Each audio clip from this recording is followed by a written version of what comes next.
Hey, what's going on, everybody? Welcome back to the Elemental Evan Show. Thank you for tuning in to this episode on this Wellness Wednesday. So on these Wellness Wednesday episodes, these are full-length episodes as opposed to the mini episodes I do on Mondays. And I've been doing a bit of a series here recently on the elements to kind of reconnect the meaning of this show with the name and kind of the whole purpose of getting healthy and how to get healthy. And so the reason I named this show Elemental Evan is because I believe that connecting to your elements is a way to connect to your natural state of health and being, and to be at pretty much the best level possible. It's all through really focusing on the elements, as each element really encompasses a portion of our health. So I've already covered earth and I've already covered water, both of which are extremely important. They are two of the four essential elements.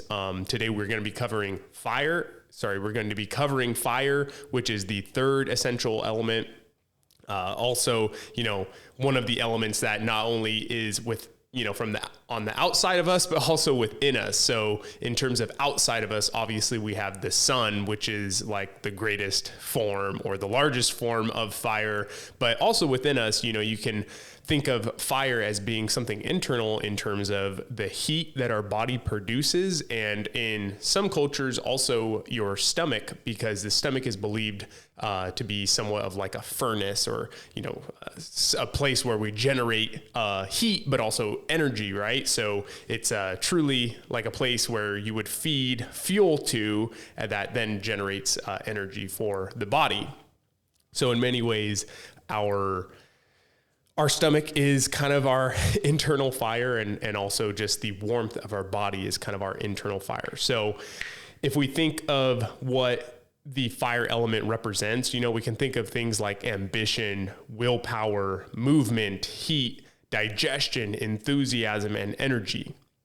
These are all things that can be associated with the fire element. And like I said, just as the other two elements, earth and water, are external, they are also internal, and so is fire as well, in terms of not literally consuming fire, obviously, but having the warmth. And in terms of why fire is such an important, or even like I consider it an essential element, is mainly because without fire, life here on earth would be impossible. And, many cultures of the past and even to this day, they regard a lot of these essential elements as, very spiritual, or even as gods or goddesses, or, water has definitely had many gods or goddesses, and fire does as well. Many religions or cultures actually worshipped the sun. They believed that it was a god or whatever it may be. And with good reason, obviously, because it provides a lot to this planet and literally makes it habitable for us humans and all life, really. We think of the sun as, not only providing warmth for the planet, but it also provides the ability for photosynthesis to take place for plants so that they can grow and we can consume them.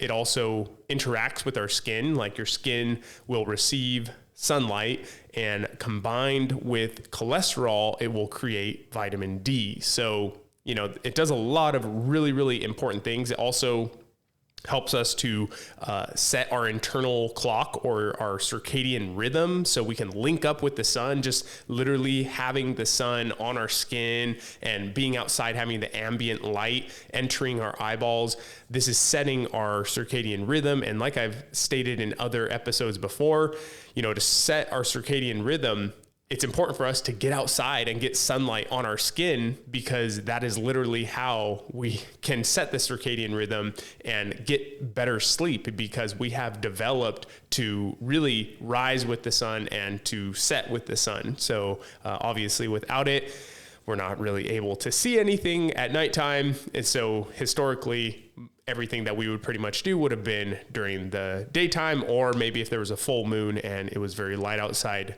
we could do something at that time. So obviously, as I said, the sun does provide warmth for us, but one thing that we can also shift the view from the sun to now like fire and our ability to create fire and use fire. It is actually believed, like a theory, that our ability to actually use fire to cook food is one of the reasons why our brains have developed to the level that they are at currently. And simply because when you cook food, you can actually release more calories from that food. It makes it easier for your body to digest that food. So it uses less energy digesting that food and gets a higher calorie count. So then we are able to divert more energy in the body to developing other things such as our brain. Like I said, there's many different theories on why our brains have developed to the level that they're at, such as even eating seafood was another one. Because of the high levels of omega-3 and omega-6 and just really healthy stuff for the brain. And then also there's even one called the stoned ape theory, which is consuming psychedelic mushrooms as possibly being a reason. There's a few different ones out there, obviously, but this is one of them is our ability to cook food. And undoubtedly it has definitely allowed us to access more calories than we would without having fire. So, we have the sun, we have the fire, we have the heat that comes from all of it. And also just the fact that fire has allowed us to see things in the darkness, and stay warm in cool times of, winter and whatnot. So as I was stating earlier too, I really do like the kind of idea that fire is like our internal fire is our stomach, because I really do think that's a good kind of analogy. Is if you think about like, I always think of the furnace on the Titanic, like the furnace room or whatever, where they've got the engine down there and you got the people shoveling coal into the engine, right? So that it can run. Well, in a lot of ways, it's kind of similar with your stomach. Obviously we feed it food and then it breaks that food down and creates energy for our body. So I do really like to think of our stomach as kind of being our internal fire. And as well, obviously we have other things that create heat, such as our mitochondria and when they uncouple, but that's for another topic. And so anyways, to kind of get into how we can actually connect to the fire element, there's a few different ways that we can do so. But the first one, and this is something that I do every single day or at least 5 days a week minimum, and that is simply to just get outside early within the first 20 minutes of waking up. You want to get outside and get that ambient light on your skin and in your eyes, because even if you are in a house that has a lot of windows and you're able to have sunlight entering your house, the windows are still actually filtering out some of the light. So when you go outside, even if it's a cloudy day, it is still going to be much brighter than it would be inside your house. So getting outside within the first 20 minutes really helps to set your circadian rhythm, which I said was the internal clock. So it helps to really actually set you up for a good night's rest. That's really what this is all about and what it's specifically doing.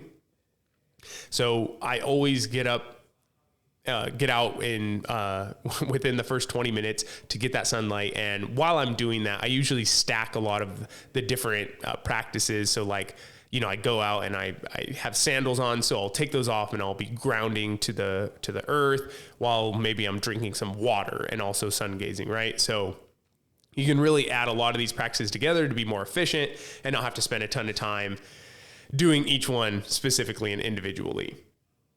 So the other portion of connecting to the fire element, but during the evening time, is the same thing. Instead of catching sunrise, now you're going to be catching sunset. And this is really also very beneficial in helping you set up and get ready for a good night's rest, because the sunset has a different level of, light, like a different degree of like the light spectrum.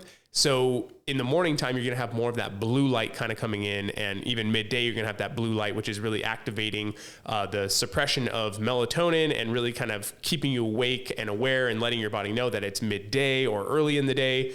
And then the sunset is going to have more of the less of the blue light and more of the light that is actually very calming in a lot of ways. And it's going to help you get ready to enter a restful night's sleep, basically. So catching sunrise and sunset are great ways of connecting to the fire element and connecting to the sun.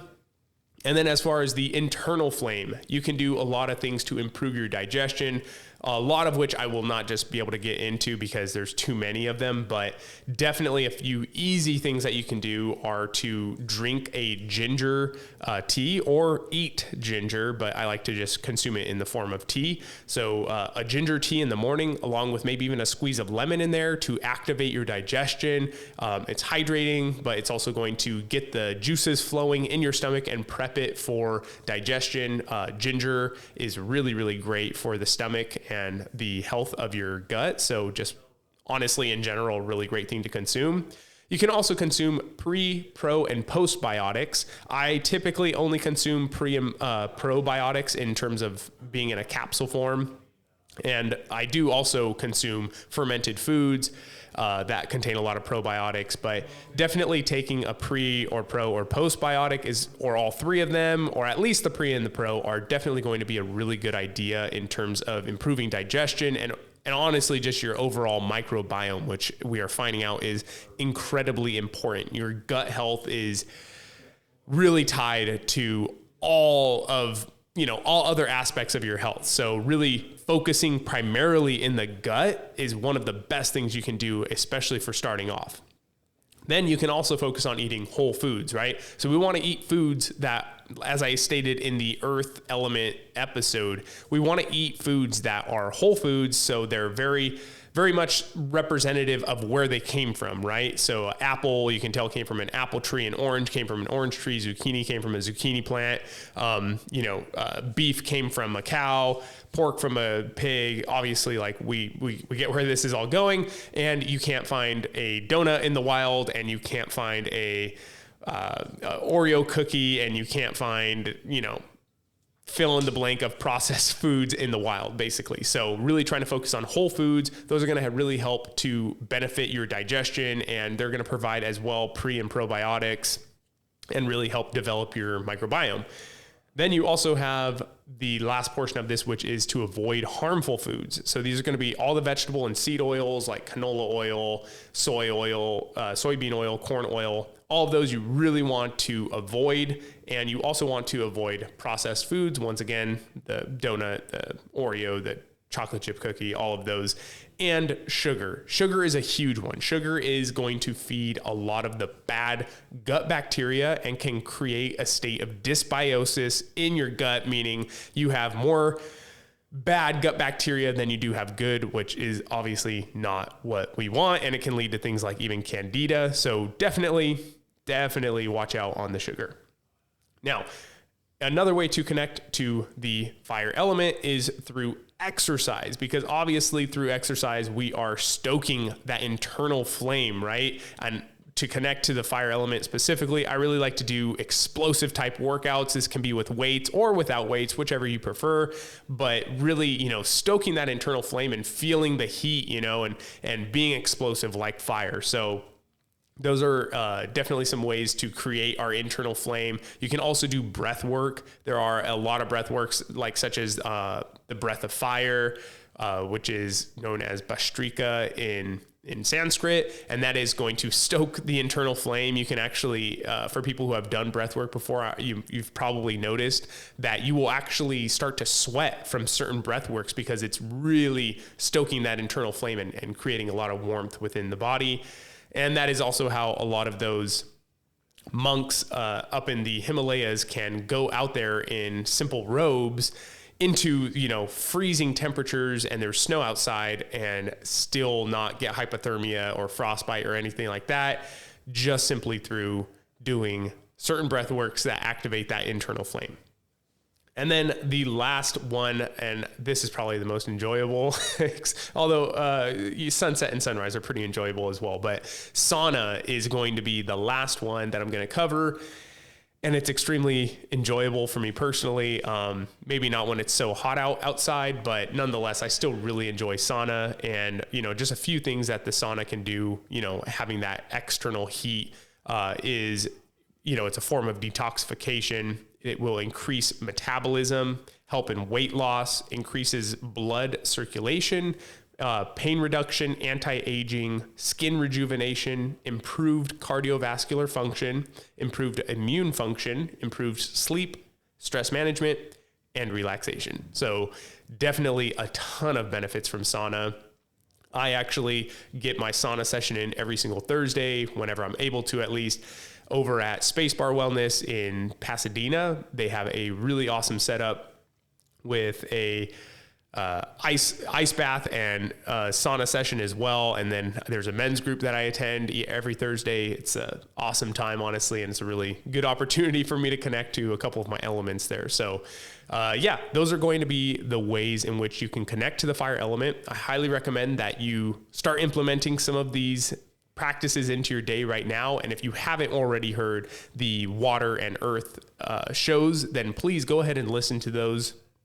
It's extremely beneficial. Connecting to all of the elements is going to be key to really getting back to a proper state of health and being at your optimal level of performance. So definitely go ahead and listen to those. I'm going to have the last essential element on the next episode. It's going to be air. Definitely you're going to want to hear that one. All of these elements are extremely important and really, really good for our health, obviously, but that's going to be a really good show. And yeah, that's going to do it for today's episode. If you have found any benefit in this episode, then please share this with a family member, a loved one, a friend, anyone that can benefit from this episode. And feel free to share this on any of your social media. If you want to post a story on Instagram, please tag me. I would love to see that. And if you have any questions, of course, reach out to me through email or reach out to me through Instagram. That's pretty much where I'm most active on as well. You can direct message me there and just let me know if you are enjoying the show, if you want to hear more of something. And if you are enjoying the show, then please go ahead and subscribe to the podcast. Of course, you're going to get, 2 episodes every single week, and please leave a review on there if you found some value in these episodes. And if you are on Apple Podcasts, you can leave a written review. It takes just like a minute to do, and it can help people to find the show. And I love to hear what you guys have to say. So I'd really appreciate that. If you want to see this video, then definitely go ahead and check out YouTube. I'm trying to put all of these episodes in video format on YouTube. So go ahead and check out the channel and subscribe on there. And that's going to do it for today's episode, y'all. So connect to the fire element and, do everything with good intentions. That's the motto here, and connect to all of your elements. But I guess today you can focus a little bit more on the fire element. So get out there, get the sunlight on you, and create that internal flame within yourself, and get connected to the elements and get on your way to better health. Thank you all very much. I appreciate it so much that you guys are tuning in every single week. And I am just super grateful and always sending a lot of love and positivity to all of you. So thank you very much. Have a great one, and I'll see you on next week's episode. Peace.